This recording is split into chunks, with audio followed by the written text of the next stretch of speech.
Ya. Pues muy buenas tardes. El día de hoy tenemos a un excelente invitado, Mario del Valle, ¿sí? Que es consultor desde hace 20 años, implementando sistemas de gestión basados en lo que es la filosofía japonesa, desarrollador de proyectos tanto en México, Estados Unidos, Canadá, Guatemala, Colombia, El Salvador y República Dominicana. Es autor del Diplomado de Transformación Esbelta, el TEC de Monterrey, presidente o actual presidente de lo que es el Jidoka Consulting Group, y pues también es miembro de lo que es Asemeja, que también nos va ahorita a hablar, nos va a explicar qué es Asemeja, y para las personas que estamos aquí en Chihuahua, El Paso, ¿sí? Nos va a platicar de qué es Asemeja, y sobre todo nos va a hablar sobre un punto o un tema sobre que nos va a ayudar mucho en esta crisis. Es ¿qué aprendemos? ¿Qué podemos aprender de la cultura japonesa, ya que él estuvo trabajando, estuvo viviendo allá en Japón y aprendió mucho de la cultura? Y nos va a decir, dentro de esta crisis, ¿qué podemos aprender de los japoneses para salir de esta crisis que ya estamos viviendo y poder hacer un poquito más rápida nuestra salida eh, hacer las bases para poder empezar a trabajar bien y seguir y sacar a todas las compañías que estamos dentro o que están ahorita siendo afectadas por parte de esta pandemia o crisis financiera. Mario, muchas gracias por tu tiempo. Bienvenido y pues coméntanos, ¿qué podemos aprender de la cultura japonesa? Muchas gracias por la invitación. Les comento rápidamente, hace 20 años, bueno, un poco más de 20 años, allá por 1997, me dan la noticia de que fui de los seleccionados para participar en el intercambio anual que tiene el gobierno mexicano con el gobierno japonés, en donde nos vamos 30 ingenieros mexicanos o 30 profesionistas más bien mexicanos a estudiar a Japón, y a México vienen 30 profesionistas japoneses. La idea es que ellos aprendan de nuestra cultura y nosotros podamos aprender de las buenas prácticas. Entonces, estuve ya un año becado al 100% con la única condición de que al regresar pudiéramos cooperar para poder hacer un mejor país. De hecho, esta beca es cofinanciada una parte por el gobierno mexicano y CONACYT, y otra por la Agencia de Cooperación Internacional de Japón, de la cual soy director del capítulo noreste de Asemeja. Ahí se llama la asociación que agrupa a todos los que tuvimos la fortuna de poder estudiar allá. Entonces, Asemeja Noreste abarca los estados de Nuevo León, Coahuila, Tamaulipas, San Luis Potosí y también Chihuahua, como dicen ustedes, allá en Chihuahua.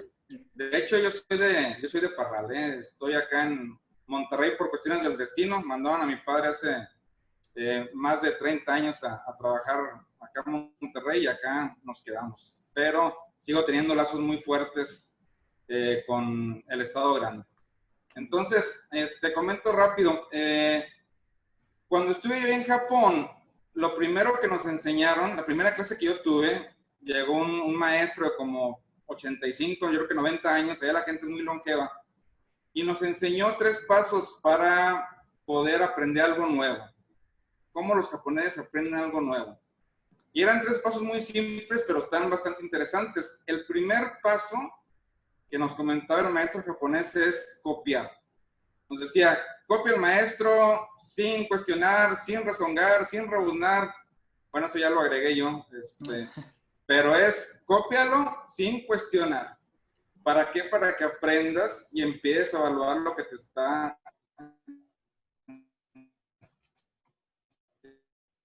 enseñando tu maestro. Dos opciones: o adoptas lo que te enseñaron tal y como te lo enseñaron, o lo adaptas a tu medio ambiente, a tu situación económica, geográfica, cultural, política en la cual te desenvuelvas, y es cuando ya haces unos cambios para que lo que aprendiste funcione mejor en el área en la cual te desenvuelves. Aquí es donde está lo interesante, porque hay diferencias a favor y en contra de la cultura japonesa contra la mexicana, y lo Lo comentábamos hace rato atrás de cámaras, tras bastidores, que, por ejemplo, en Japón son muy disciplinados. Lo que tú les pidas que hagan, lo van a hacer y respetan mucho la jerarquía, son bastante obedientes. Pero esto con el tiempo va sesgando un poco lo que es la creatividad, cosa que en el lado latino y sobre todo el mexicano, aquí la creatividad es lo que abunda, ¿no? Nada más que como comentábamos hace rato, está una creatividad mal enfocada. Estamos siempre buscando cómo saltarnos las reglas o cómo hacer las cosas de una manera distinta a la que nos pidieron, siempre con algo de ventaja, pero en potencia es algo sumamente bueno y sumamente favorable. Entonces es importante tomar en cuenta ese punto que tenemos a favor. En una tercera etapa, le es que tú crees una nueva metodología, una nueva tecnología, una nueva filosofía, y es el objetivo final de la Agencia de Cooperación Japonesa. Que todos los que estuvimos allá en Japón podamos empezar a adaptar los conceptos que aprendimos allá para que nuestro país crezca y que en un futuro podamos nosotros regresar ese favor, pero ayudando a otros países también que estén en vías de desarrollo. Entonces, ¿qué podemos aprenderle a Japón? Yo creo que lo más parecido a lo que estamos viviendo hoy en día, que es la pandemia, podría ser una guerra. ¿Sí? Gracias a Dios, México desde la revolución no hemos tenido mayor conflicto que a lo mejor participar como aliados en una parte de la Segunda Guerra Mundial, pero hasta ahí. Realmente nunca, en los últimos ya 100 años, no hemos tenido una guerra en nuestro territorio, pero sí lo más parecido es una pandemia. ¿Qué le podemos aprender a Japón? Japón ya pasó también por 2 guerras, ¿sí? Y en la segunda le fue muy mal.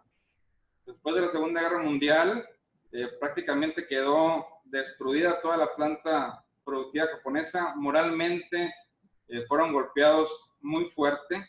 Y creo que esto generó que ellos empezaran a reinventarse y nos hicieron el favor de documentar todo lo que ellos, o más bien todo lo que ellos hicieron para poder sobrellevar esa situación tan desfavorable.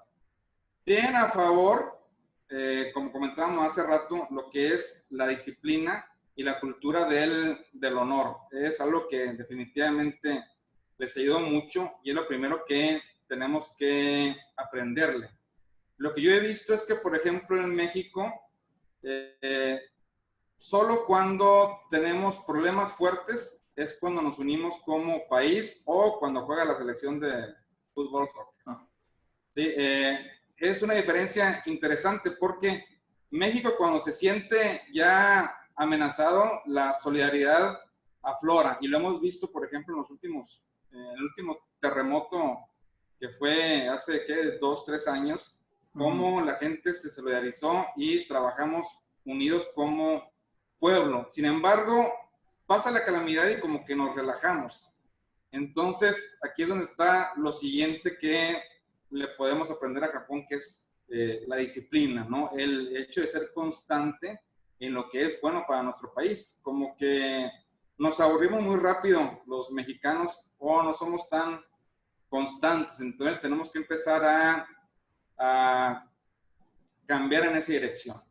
Algo bueno que nos está dejando la pandemia es que dicen que un hábito tarda alrededor de 21 a 25 días en que se afirme. Entonces, ya tenemos como 40 encerrados y con tapabocas y limpiándonos, sanitizándonos y demás. Y yo creo que eso es algo que nos va a dejar buenos hábitos después de la pandemia.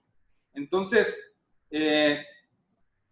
otra cosa que le podemos aprender a los japoneses es el hecho de no desperdiciar. Todo lo del sistema de producción Toyota, todo lo que le llaman ahora Lean Manufacturing o la manufactura esbelta, tiene el objetivo de eliminar todo lo que no te agrega valor, pero te genera costo, o todo lo que es desperdicio. Esto no lo crean los japoneses porque sean una raza superior o porque sean más inteligentes, sino acuérdense de aquel dicho que me imagino que yo creo que sí es mexicano, pero suena muy mexicano, que es el de la necesidad nace el ingenio. Entonces, los japoneses estuvieron en una etapa de mucha necesidad y de ahí surge el ingenio y las buenas prácticas. En Japón nos enseñan los 7 tipos de desperdicio o muda, como le llaman los japoneses, que tienes que cuidarle a una empresa.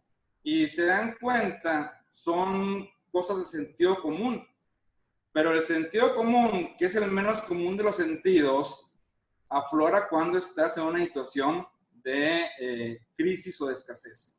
Entonces, por ejemplo, el japonés empezó a cuidar mucho, por ejemplo, no producir de más, porque a lo mejor tenían la materia prima justa para hacer 2 pedidos, y si hacías un pedido de más, ya te ibas a comer la materia prima del otro pedido y no ibas a poder cumplir con otros clientes. Entonces, por ejemplo, eso es algo que ellos documentaron. O, por ejemplo, el no comprar de más, compra nada más lo necesario. El famoso justo a tiempo surge precisamente porque estaban muy recortados de recursos, tanto financieros como técnicos, como materiales. Entonces, algo que suena lógico como, oye, no compres de más, ¿sí? Acá en Occidente, en época de vacas gordas, lo que decimos es, más vale que sobre y no que falte. Ajá. Entonces, ahorita ya nos dimos cuenta que, pues, no va por ahí la cosa. Tenemos que ser más conservadores y más cuidadosos. Y también te hablan de el desperdicio de tiempo, cuando tienes a la gente sin hacer nada o la máquina parada. Muchos tipos de conceptos muy lógicos, pero que ellos los documentaron debido a la crisis por la que pasaron. Entonces, el no desperdiciar es algo muy japonés que ellos aprendieron por estar en crisis después de la guerra y que podemos aplicarlo ahora que estamos en esta pandemia. No desperdiciar, porque no sabemos hasta cuándo esto vaya a pasar.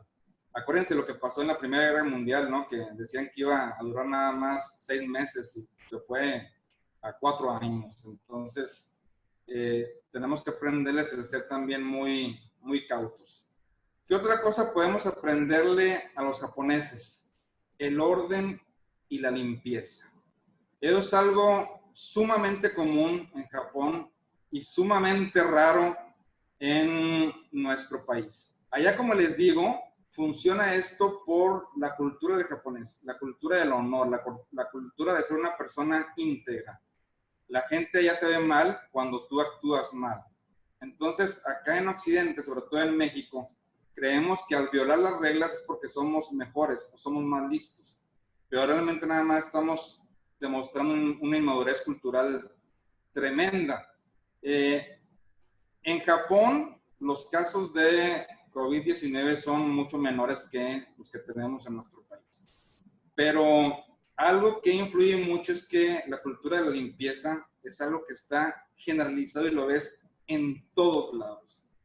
Algo que yo recuerdo es que cuando estábamos allá en la universidad, en la ciudad de Osaka, ibas tú a la cafetería como cualquier cafetería de cualquier universidad, pero veías que en las mesas donde tú comías estaba siempre un atomizador con limpiador o sanitizante y un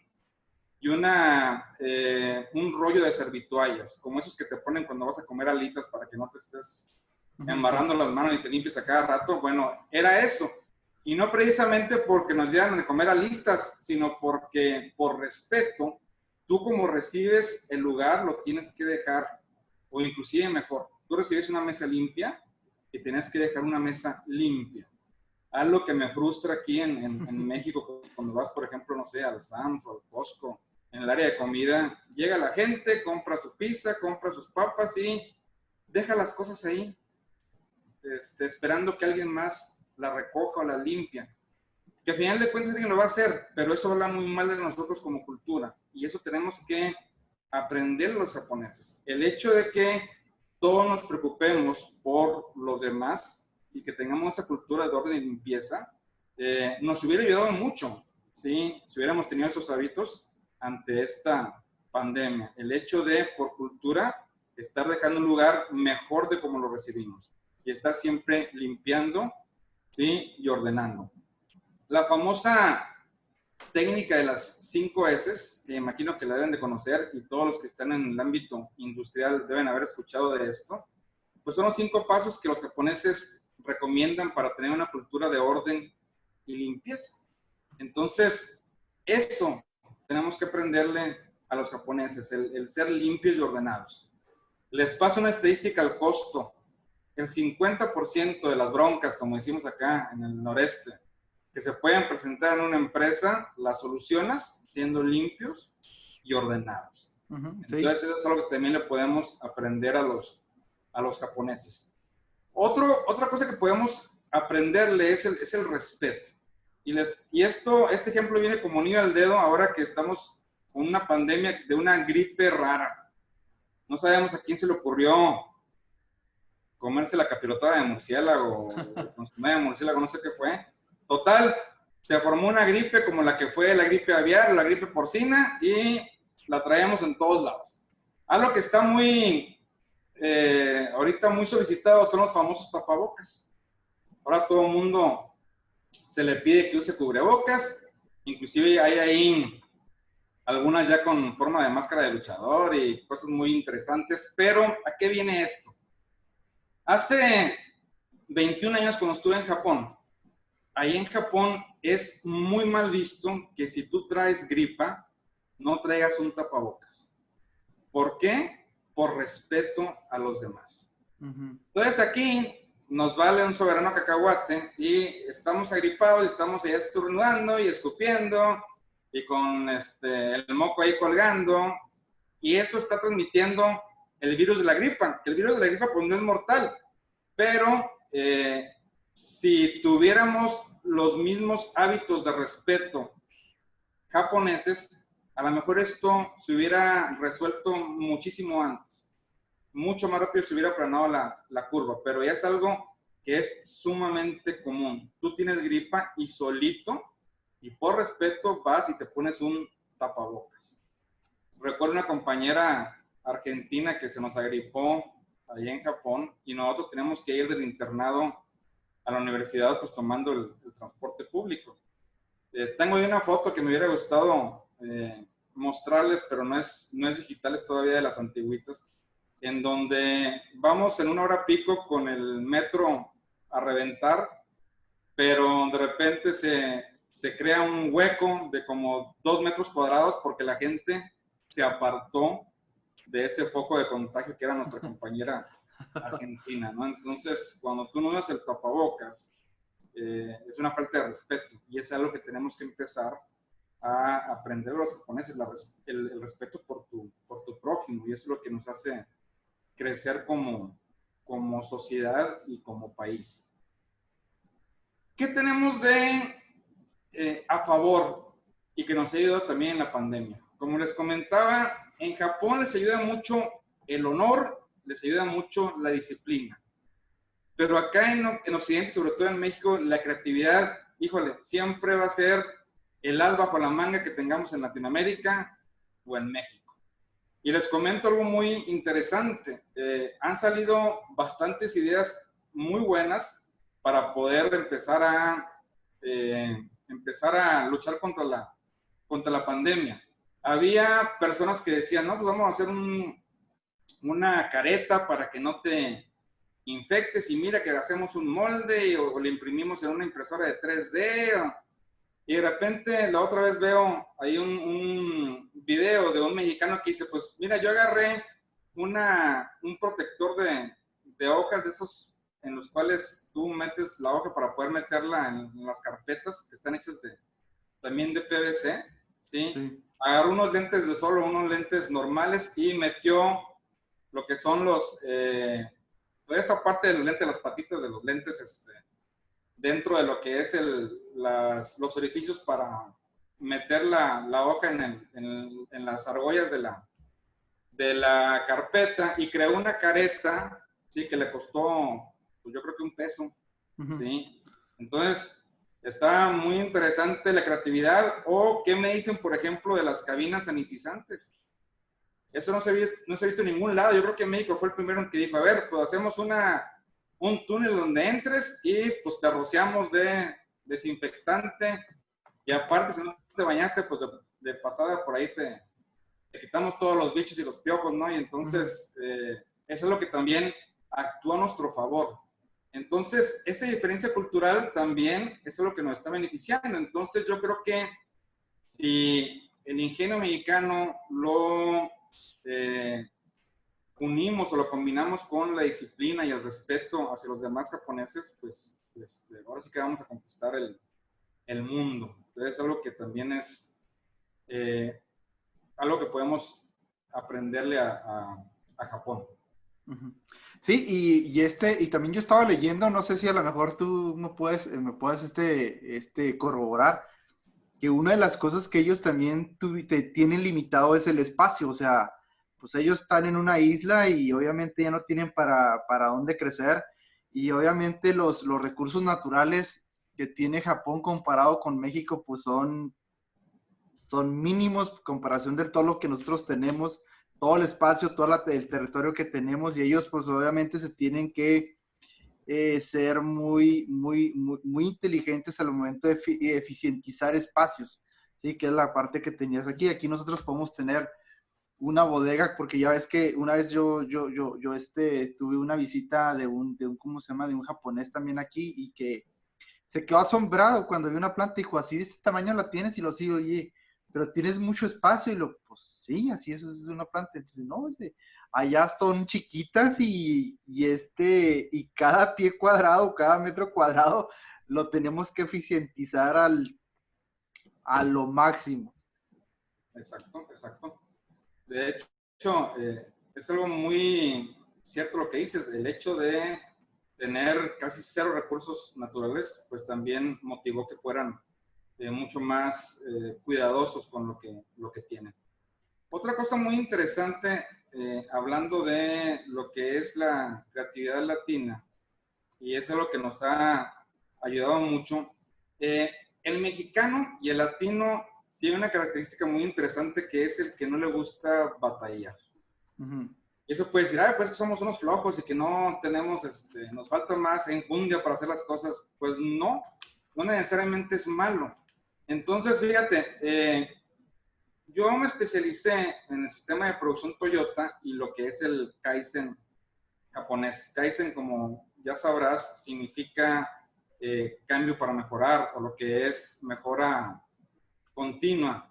El Kaizen original japonés está, como les digo, muy ligado a lo que es la disciplina y a crear buenos hábitos.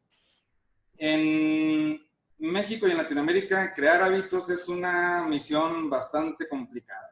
Uh-huh. Sin embargo, como te digo, nos ayuda el hecho de que no nos gusta batallar. Algo que hemos estado desarrollando aquí en México es lo que se conoce como Kaizen definitivo.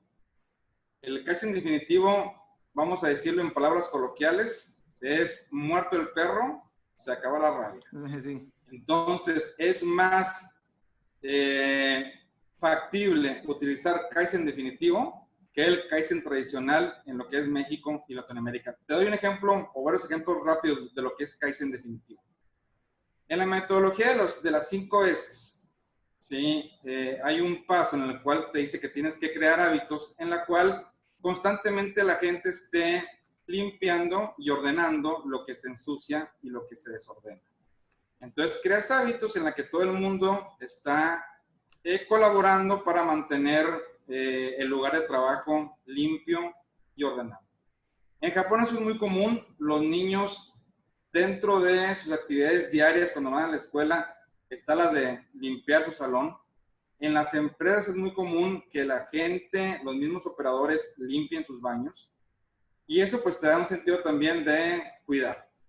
Sin embargo, acá en México eso pues está, yo creo que es un sueño guajiro que ojalá algún día ocurra. Aquí somos a ver, ingeniero, yo no quiero estar limpiando todo el tiempo, mejor voy a buscar la manera de que no se ensucie. Y ya nos ha tocado casos en los cuales, por ejemplo, tenemos un estante en el cual guardamos o almacenamos refacciones o repuestos y que constantemente se está empolvando y constantemente tenemos que estarlo limpiando. ¿Cuál crees que fue la idea o la solución del mexicano?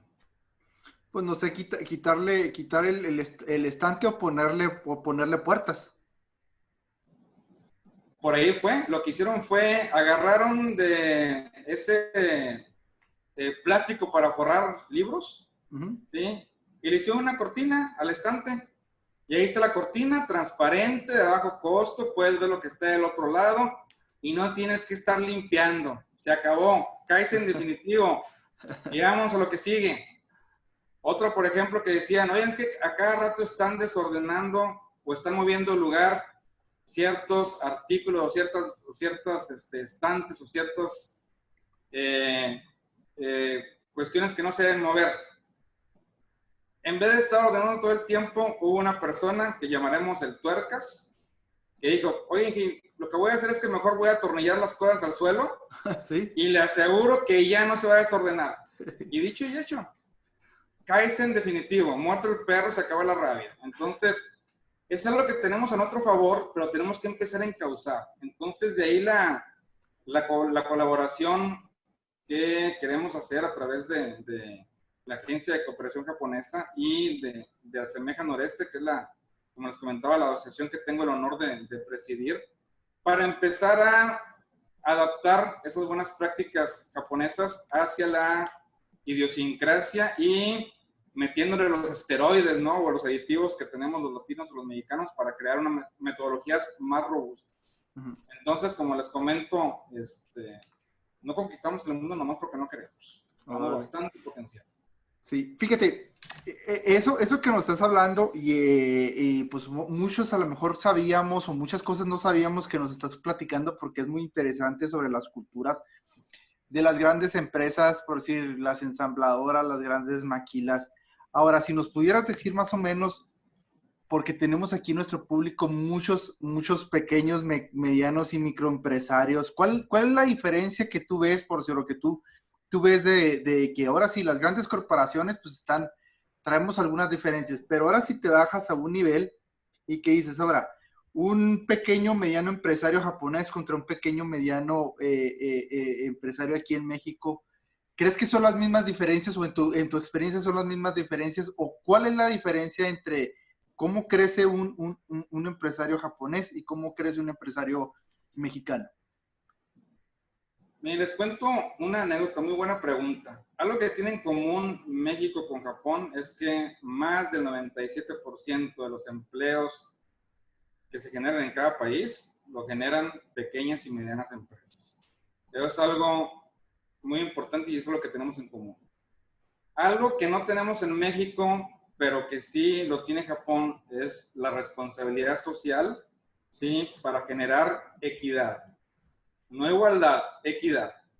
México trae un sistema más cargado al capitalismo y el capitalismo tiene sus ventajas, pero una desventaja muy fuerte es que es la ley de la selva. El pez grande se va a comer al chico, es una pelea sin categorías, sin reglas y que sobrevive el mejor.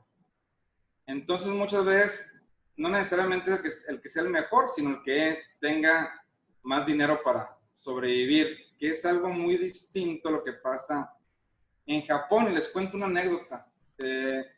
Cuando estaba viviendo yo en Japón, me tocó ir al equivalente, no sé, a un Soriana, a un Chedraui, no sé qué, un Ichibi, no sé cómo, o qué tipo de franquicia o supermercado existe en cada localidad.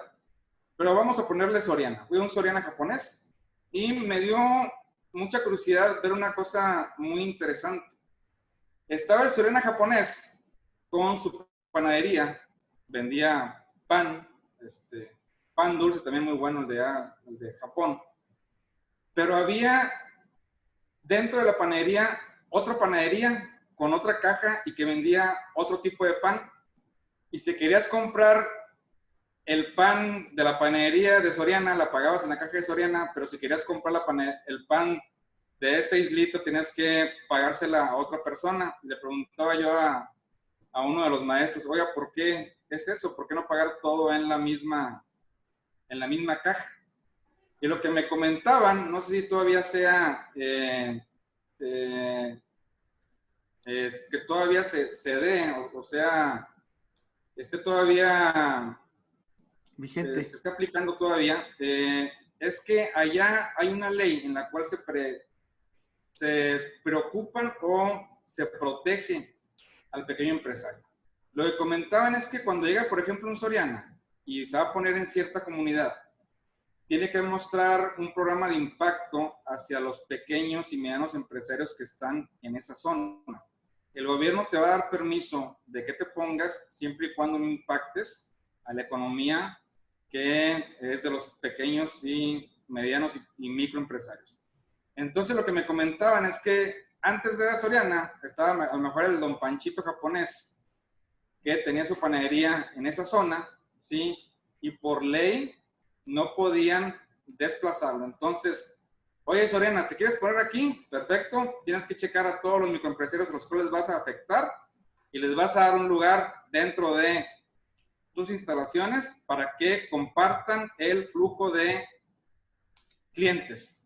¿Cuál es la única condición? Que no compitan con el mismo producto. Si van a hacer pan, que él haga un pan y tú el otro, pero van a beneficiarse por el tráfico de consumidores. Entonces es algo muy interesante que creo que funcionará muy bien aquí en México, porque eso no es capitalismo, no es tanto la igualdad, ahí es la equidad.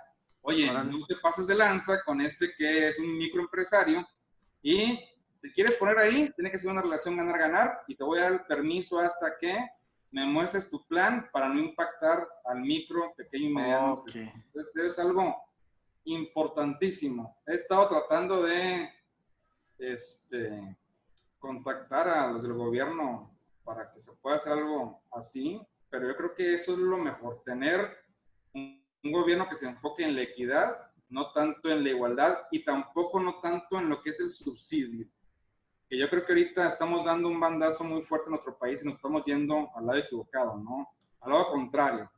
De la libre competencia nos estamos yendo a cuídalos porque no saben lo que hacen y mejor darles el pescado pero no les enseñes a pescar. Entonces, yo creo que el punto medio es, no sé cómo llamarlo, capitalismo social de Japón, en donde el gobierno fomenta la equidad. ¿Sabes qué? No te pases de lanza, toma chiquito, vamos a generar relaciones ganar-ganar. Yo creo que eso podemos aprenderle mucho a Japón. Y como les comento, como microempresarios, lo que siempre vas a ver, y más en las pequeñas empresas japonesas, es el cuidar todos los tipos de desperdicio, evitar que se den, y el orden y la limpieza. Eso lo vas a ver en todos lados. Y me consta, yo lo viví, yo estuve ahí, y es algo muy común. Es más, yo pensé que me estaba volviendo loco, pero no ves coches sucios en Japón.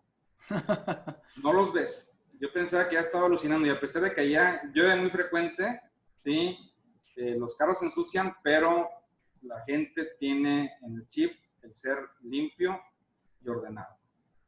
Ok. Entonces, ahorita lo que nos estás hablando es empezar con el orden y la limpieza, empezar a trabajar con los desperdicios. Pero bueno, una de las cosas que a mí me ha tocado ver en las empresas es que empezamos hasta cierto punto a administrar, no a eliminarlos, sino los empezamos a administrar los desperdicios. Sí, que si muchas veces tenemos a un sobreproducción o tenemos esto y no, pues créale un espacio ahí para poder poner ahí el espacio para la sobreproducción. Tenemos una parte de rechazos. Pues abre la, ¿cómo se llama? La jaulita de rechazos, hazla más grande para que ya no cabe. ¿Cómo nosotros empezamos a ver si dentro de que tú puedas dar un consejo a un microempresario, o una parte de una planta, decir, ¿por dónde empezamos? ¿Por dónde empezamos para poder ver esos desperdicios? ¿Cómo le hago yo? Porque a lo mejor lo que yo estoy haciendo es administrarlos y tener mi jaulita MRB hasta el tope y sabes que ponle un segundo piso porque ya no cabe y ponlo, en vez de hacerla cada vez más chiquita. ¿Cómo sería en tu experiencia, cómo ayudamos ya sea un empresario que tiene un negocito a poder ver esos desperdicios? Porque lo primero que tenemos que hacer a lo mejor es aprender a verlos. Exactamente. El mejor consejo que le puedo dar a un pequeño, pequeño, mediano empresario es empezar a ver los desperdicios con símbolo de pesos y centavos. Okay. Eso es algo muy importante y es un error que cometemos en Occidente. Y es una diferencia también muy grande con los japoneses. Les cuento. Ya ven que ustedes saben que hay 10 mandamientos. Me comentaba aquí el compañero que tiene también un programa religioso aquí en el canal. Y pues todos los que somos al menos cristianos, católicos, conocemos que hay 10 mandamientos. Bueno, hay un 11º mandamiento para los ingenieros, como un servidor, y un 11º mandamiento para los contadores. El 11º mandamiento para un ingeniero es: no complicarás. Las cosas que son sencillas, manténlas sencillas, no las quieras hacer más complejas para poder sentirte ingeniero. El 11º mandamiento para un contador es el: no prorratearás.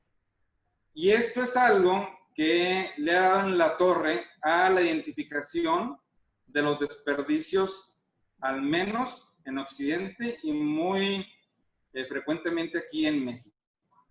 Cuando empecemos a ver cuánto nos cuesta una hora de máquina parada, cuánto nos cuesta el que tengamos que retrabajar algo que salió mal, cuánto cuesta el que hay un error y que echáramos a perder un lote de materia prima. Cuando empecemos a ver lo que se conoce como costos de calidad y costos de la no calidad, ahí es donde empieza a decir el microempresario: oye, ¿por qué estoy perdiendo tanto? No les miento, hay pequeñas empresas que se pueden chutar hasta 1,5 millones de pesos en puras cuestiones que no debieron haber ocurrido. ¿Sí? Algo bien simple, el hecho de que un pedido se convierta en urgente porque la orden de compra, dentro de tu entropía, por decirlo bonito, bueno, en tu desorden que tienes, se te perdió la orden de compra y te diste cuenta hasta que te habló el cliente para decirle: oye, mañana me entregas, ¿verdad? Como quedamos hace un mes. Y es en la torre. ¿Cuándo? ¿Dónde dejé? Y te das cuenta que estaba traspapelada ahí la orden de compra y pues háganlo a la de ya, detengan lo que tengan, lo que están haciendo, vamos a hacer esto urgente, vamos a contratar un flete urgentísimo, es más, ya que no sea en camión, mando en helicóptero para que le pueda llegar bien al cliente. ¿Cuánto te cuesta eso?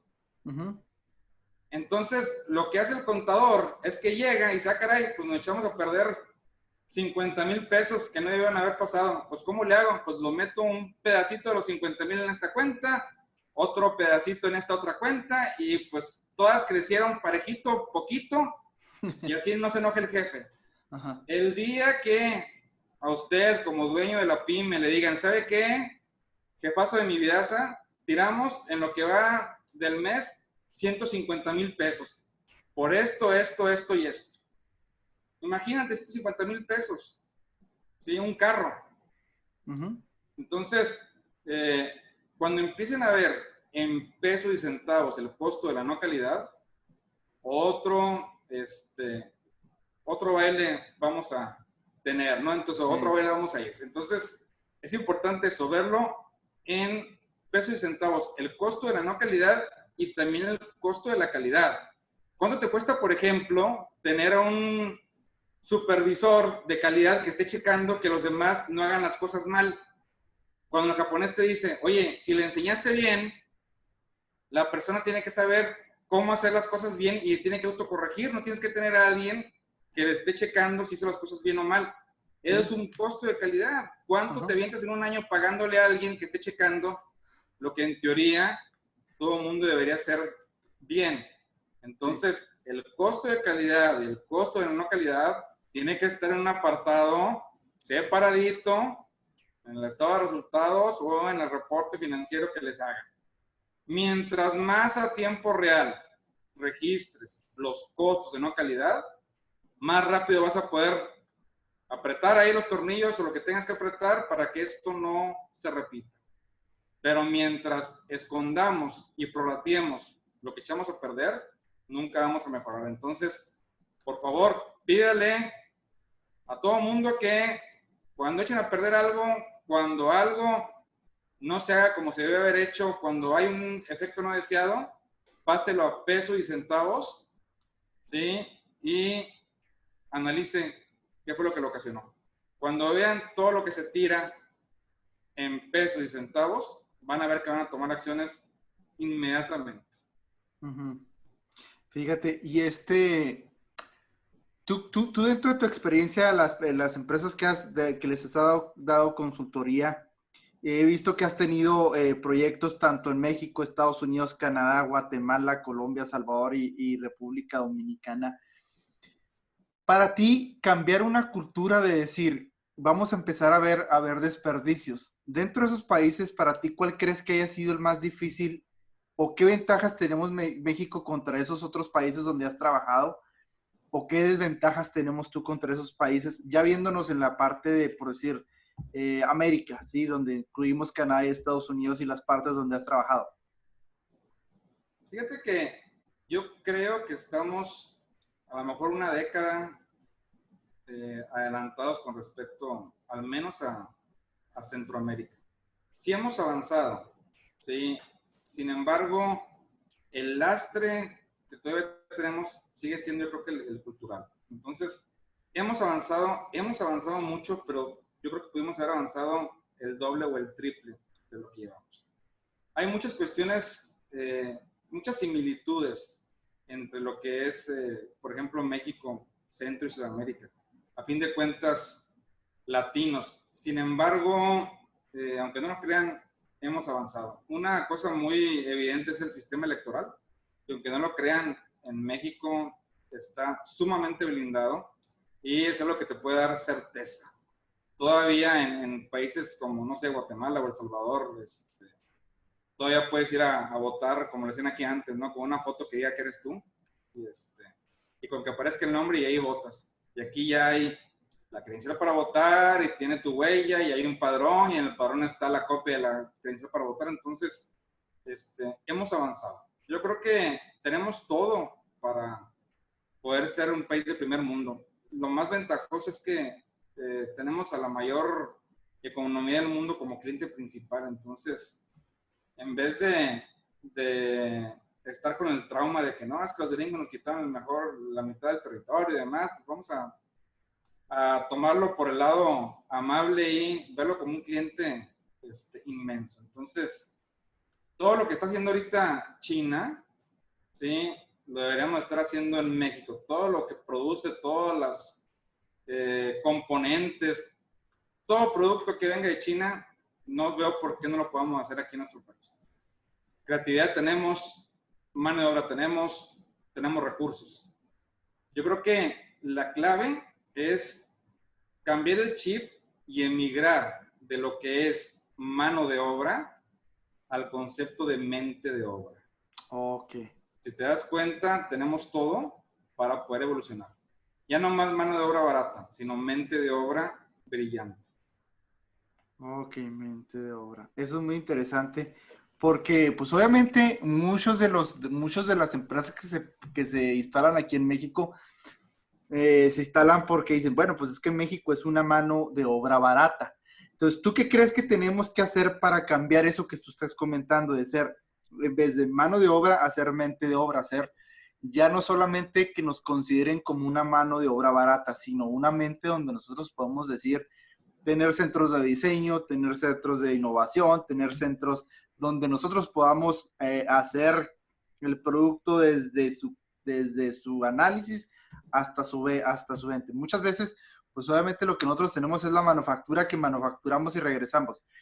¿Qué crees que necesitemos hacer para poder llegar a eso? Yo creo que Japón eso tiene, ¿no? Eso tiene de que puede crear desde ser un producto hasta venderlo. ¿Qué es lo que nos faltaría a nosotros, a los mexicanos, a llegar a ese nivel? Yo creo que tenemos, en potencia tenemos todo, pero algo que sí es importante es el acabar con este círculo vicioso de haces como que me pagas y hago como que trabajo. Okay. ¿Sí? Eso es muy común. Y de repente veo empresas que trabajan 3 turnos, 6 días a la semana, y a la hora que haces un análisis te das cuenta de que a lo mejor con 2 turnos podrían sacar toda la producción. O a lo mejor trabajando nada más 5 días.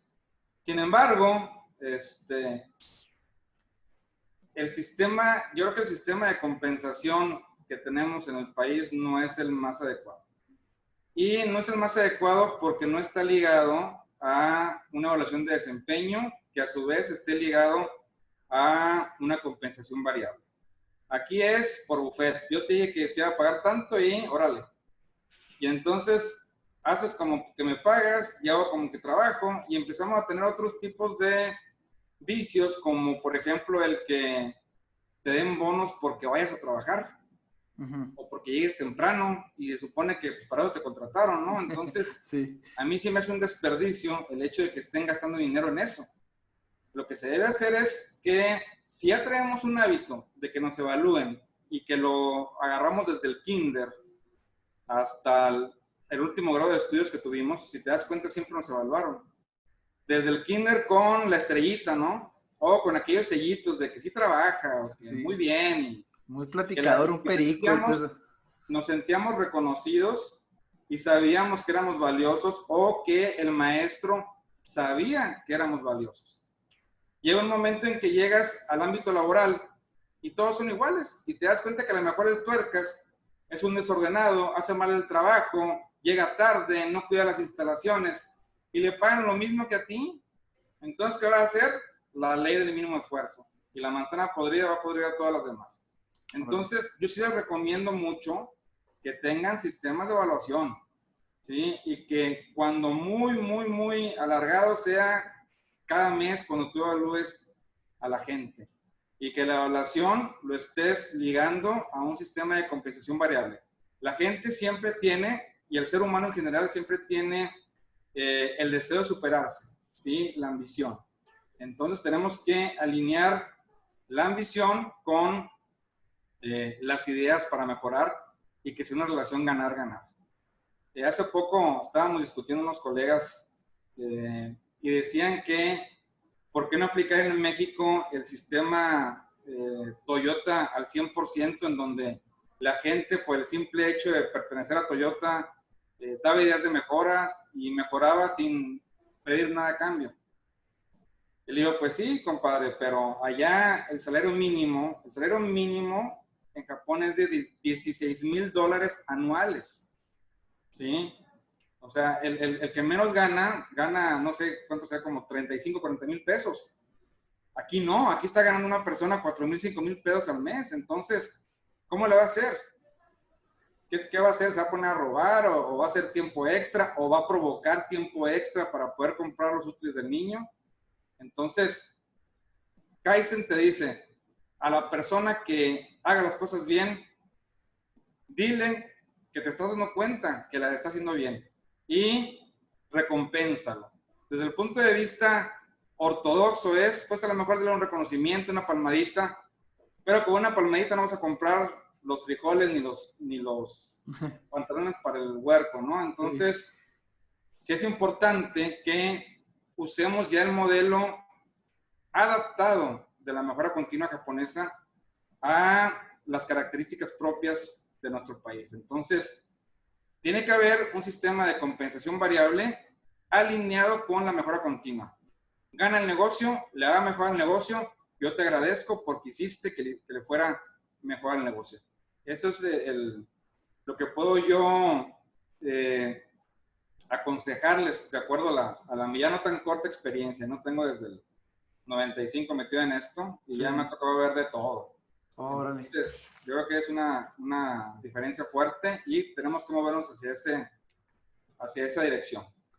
Ahora, aquí ya para terminar como las últimas preguntas que me gustaría hacerte es, ¿Tú cómo ves en comparación de las empresas japonesas a las empresas de aquí el estrés laboral? Porque, pues obviamente aquí el estrés, tú ves y platicas con un ingeniero y lo ves estresado, o sea, un gerente lo ves estresado, lo ves que tiene que estar en contacto con su teléfono 24/7 si eres un gerente y tienes que estar, y hay de ti donde no contestes. ¿Por qué? Porque a lo mejor hemos hecho ¿cómo se llama? Esa forma de vivir, de que, pues obviamente muchas veces pienso que pues, me debo un trabajo y tengo que estar contestando 24/7. ¿Por qué? Porque a lo mejor es la misma forma de trabajar, de que no somos organizados o que no tenemos un sistema y dices, bueno, pues es que tu zona de confort es también vivir con los problemas y también estar viviendo todos los días con los problemas. ¿Tú cómo ves esa parte del estrés laboral que se vive en México a cómo se vive en una empresa japonesa? Mira, el estrés como tal se conoce en japonés como muri. Muri es el estrés que puede tener la persona por la sobrecarga o por las condiciones personales que tenga en su vida privada, pero que a fin de cuentas van a incidir o van a afectar lo que es el desempeño de un negocio. El estrés en México, y de acuerdo a mi experiencia, te voy a decir por qué se está generando. Es porque estamos acostumbrados a hacer autopsias y estamos acostumbrados a enfocarnos en los resultados y no en los procesos. Te cuento. En Japón dicen, diseña tus procesos bien. Date tiempo para diseñarlos, date tiempo para que tu gente esté bien entrenada, date tiempo para que tu gente sepa lo que está bien y lo que no está bien. ¿Sí? Si tú creas procesos robustos, los resultados se van a dar solitos. ¿Sí? En México estamos acostumbrados a ver cómo le haces, pero tenemos que embarcar mañana. A ver cómo le haces, pero tenemos que generar este resultado. Entonces, la desventaja es que siempre va a estar estresado, siempre va a tener que estar viendo qué está pasando y siempre va a estar apagando fuegos. ¿Por qué? Porque no tomaste el tiempo siquiera de conocer tus estándares y estandarizarlos. Les cuento, un estándar es la mejor manera de hacer algo. Y la estandarización es que todo el mundo conozca la mejor manera de hacer algo. Eso es algo que no tenemos en nuestro país. Creemos que el estar estandarizados es el estar homologados. Y la gente puede estar haciendo las cosas igual, pero igual de mal. Entonces, el japonés te dice, crea procesos, ¿sí? Con estándares, estandariza, aprende a medirlos y que cada quien haga las cosas que tenga que hacer para que el resultado se dé solito, ¿sí? No es lo mismo que vayas a clase, tomes apuntes, pongas atención, hagas tus tareas, repases y estudies un día antes del examen, ¿sí? A que un día antes del examen no hayas hecho nada de lo que les mencioné y andes buscando cómo crear un acordeón que no te lo vaya a cachar el maestro. Entonces, si se dan cuenta, de las dos maneras puedes sacar una buena calificación. Sin embargo, en la primera te enfocaste en el proceso y el proceso es, ve a clase, pon atención, toma notas, haz la tarea en la casa, haz ejercicios, estudia un día antes. Si sigues esos pasos, el resultado se va a dar solo. Si estudiaste, ¿sí? Y seguiste todos esos pasos, vas a sacar buena calificación en tu examen de matemáticas. Lo único que puede salir mal es que hayas estudiado para matemáticas y el examen era de español o de geografía, pues ahí sí. Ay, sí. Ya es porque estás medio Sí. menso, pero si haces las cosas como debe ser y tienes procesos robustos, los resultados se dan solitos. Y eso no estamos acostumbrados en México. En México es saber cómo le haces, pero que salga. Y eso genera estrés, eso genera el que siempre estés buscando una manera nueva de dar con el resultado y nunca vas a acabar. Entonces, es eso, que no nos centramos en los procesos, sino nada más en los resultados. Sí, y ¿cómo se dice? La frase famosa que siempre oímos de que ahí lo vamos arreglando durante la marcha, ahí lo que vaya saliendo, ahí lo vamos arreglando. Sí. Entonces, bueno, esto es lo que podemos aprender a Japón. Sí. Robustece tus procesos. Bueno, Mario, pues muchas gracias por esta plática. Y un comentario final que nos puedas dar ¿cómo podemos salir de esta? ¿Cuál sería tu recomendación a los empresarios pequeños, medianos, micros, a los directores de una empresa? ¿Cuál sería, por decir, tu recomendación o base a tu experiencia de que, qué hacemos? ¿Cómo tomamos esto para salir de esta crisis? ¿Tú cómo lo ves? ¿Cómo lo sientes? Yo recomiendo 3 cosas. Primero, hay que aprender a los japoneses que el orden y la limpieza nunca está de más. Te quitan el 50% de los problemas y aparte es sumamente útil cuando a alguien se le ocurre comerse la capirotada de murciélago y genera una pandemia. Entonces, orden y limpieza te ayuda. La otra, aprender a identificar los desperdicios y a eliminarlos. Es muy importante. Señor propietario de cualquier empresa, empiece a contabilizar todas las burradas que hacen y se va a dar cuenta que es mucho dinero que está tirando y de ahí va a tomar acciones. De mí se acuerda. Sí.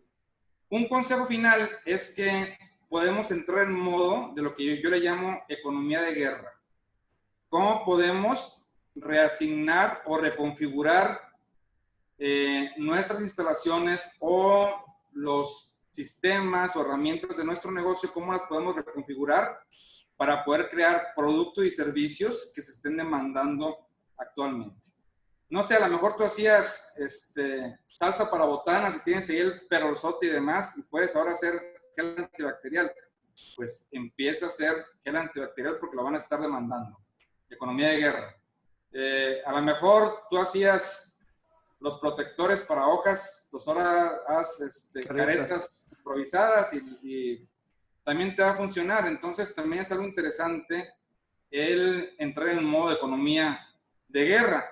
La otra es empezar a explorar otro tipo de canales de distribución o de canales de contacto con los clientes. Si a lo mejor antes iban a tu negocio, pues ahora tú tienes que ir con el cliente. A lo mejor si antes las actividades eran presenciales, pues podemos usar la tecnología, como en este caso, que podemos tener una charla igual de productiva, pero a distancia. Entonces, podemos entrar en la economía de guerra o podemos reinventarnos para no perder el contacto con nuestros clientes y mantener la actividad.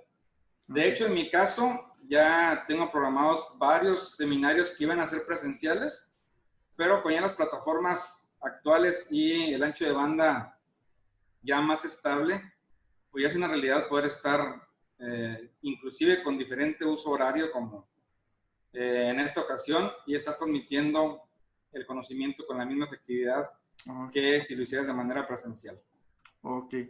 No, pues muchas gracias, Mario. ¿Dónde te localizamos? ¿Qué tiene Mario del Valle en los siguientes eventos? Tanto, pues bueno, ahorita no sabemos si tienes alguno presencial, pero ya más adelante, si tienes alguno online, ¿dónde te pueden localizar? ¿Dónde pueden ver qué más hace Mario del Valle? ¿Cuáles son tus siguientes seminarios, tus siguientes cursos? Si nos pudieras dar esa información. Sí, me nos pueden seguir en nuestras redes sociales, en Facebook, Yaica Asemeja Noreste. También en Twitter aparecemos como Yaica Asemeja Noreste. Y también me pueden localizar en mi correo que es mdelvalle@yaica.mx. Se escribe JICA por Japan International Cooperation Agency y .mx en el .com. Ok. mdelvalle@yaica.mx. Vamos a estar ofreciendo una serie de seminarios introductorios gratuitos o de muy bajo costo para que puedan aprovechar el tiempo de confinamiento y puedan aprender un poco más acerca de todo lo que podemos aprenderle a los japoneses. Ok, de todos modos yo voy a poner ahí tus datos cuando aquí en los comentarios, pues para que alguien te pueda seguir y conozca lo que es JICA, y si hay gente que quiera participar en la parte de cómo se llama irse a Japón, pues que se ponga en contacto contigo, porque pues es unas experiencias que lo vives al menos una vez en la vida y pues te va a servir bastante aprender de los demás. Exactamente, quien quiera especializarse, agarrar mayor nivel de conocimiento en lo que es el el TPS. Acuérdense que el TPS es el papá de lo que es Lean Manufacturing, lo que es Toyota Production Six System. Sigma. Pues acérquense y con mucho gusto los podemos asesorar para entrenarlos e inclusive que vayan a concluir su preparación en Japón, como tuve la fortuna de hacerlo. Ok. Ok, pues muchas gracias, Mario. Pues el día de hoy tuvimos a Mario del Valle, presidente de Jidoka Consulting Group y miembro de lo que es JICA Asemeja del Noroeste. Y aquí nos va a dar lo que es, vamos a tener su correo para que nos dé más información y que puedan ustedes acceder a los cursos y seminarios que nos ofrece Mario. Pues muchas gracias. Hoy lo tuvimos en el programa de John Juárez, patrocinado por el Technology Hub. Muchas gracias, Mario. Muchas gracias por esta interesantísima plática de que qué le podemos aprender a la cultura japonesa en esta crisis. Saludos cordiales, a sus órdenes. Sale. Y acá te esperamos en Ciudad Juárez. Con unos burritos, claro que sí. Órale, pues. Sale, gracias. Gracias.